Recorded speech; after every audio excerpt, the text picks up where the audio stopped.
ਇਹ ਸੋਨੇ ਰੰਗੀ ਧਰਤੀ ਉੱਤੇ ਸੋਨਾ ਹੀ ਉਗਣਾ ਏ।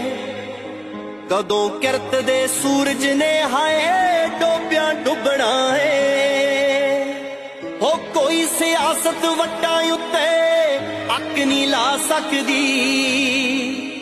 ਗੁਰੂ ਨਾਨਕ ਦੇ ਖੇਤਾਂ ਚੋਂ ਬਰਕਤ ਨਹੀਂ ਜਾ ਸਕਦੀ।